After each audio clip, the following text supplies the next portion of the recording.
Hi అండి, అందరికీ నమస్తే. Welcome back to our channel. నేను మీ అంశు.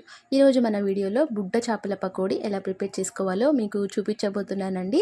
ఎప్పుడు పెద్ద చేపలే కాకుండా ఇలా బుడ్డ చేపలతో కూడా పకోడీ చేసుకుంటే చాలా రుచిగా ఉంటాయి. అసలు అలా చేప నోట్లో వేసుకున్నామంటే క్రంచీగా క్రిస్పీగా ఉంటాయి. నేను ఈ పకోడీ పాల జల్లలతో చేశానండి. అసలు పాల జల్లలు చాలా రుచిగా ఉంటాయి. ఒక్క ముల్లే ఉంటుందన్నమాట. సూపర్ టేస్టీగా ఉంటాయి.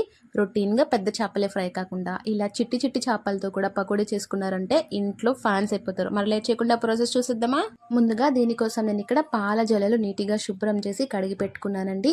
ఇవి సింపుల్ సూపర్గా ఎలా క్లీన్ చేసుకోవాలో ఆల్రెడీ వీడియో చేశాను. లింక్ అనేది మీకు డిస్క్రిప్షన్లో ఇస్తాను, చెక్ చేసేయండి.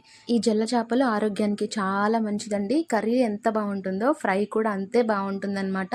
ఇప్పుడు ఇందులోకి ఓ టేబుల్ స్పూన్ వరకు కార్న్ఫ్లోర్ వేసుకోవాలి. ఓ టేబుల్ స్పూన్ శనగపిండి, అలాగే రుచికి సరిపడా కారం కొంచెం ఎక్కువ వేసుకోండి, టేస్ట్ బాగుంటుంది. రుచికి సరిపడా ఉప్పు వేసుకొని ఓ టేబుల్ స్పూన్ ధనియా పొడి లేదా గరం మసాలా వేసుకోవాలి.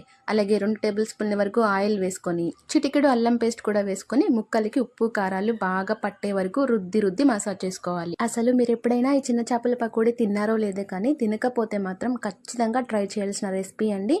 నేను మా ఇంట్లో తరచూ చేస్తూ ఉంటానన్నమాట. చాలా ఇష్టంగా తింటారు.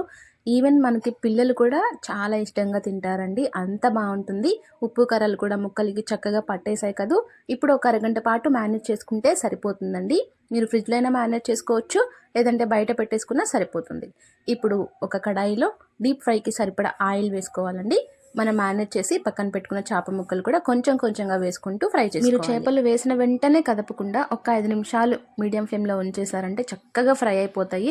చూడండి, దానికి సపరేట్ అయిపోయి మనం వేసుకున్న నూనె కూడా ఎక్కడ ఖరాబ్ అవ్వలేదన్నమాట. ఇక్కడ మీకు ఒక టిప్ షేర్ చేస్తానండి. మనం ఏ పకోడీ చేసినా, చికెన్ పకోడీ అయినా, రొయ్యల పకోడీ అయినా, లేదా ఫిష్ పకోడీ అయినా సరే, ఒక టేబుల్ స్పూన్ కార్న్ఫ్లోర్ మాత్రం వేసుకోవాలి. అది అస్సలు స్కిప్ చేయకండి. కార్న్ఫ్లోర్ వేయడం వలన మనకి నూనె అనేది ఎక్కడ కూడా ఖరాబ్ అవ్వదన్నమాట.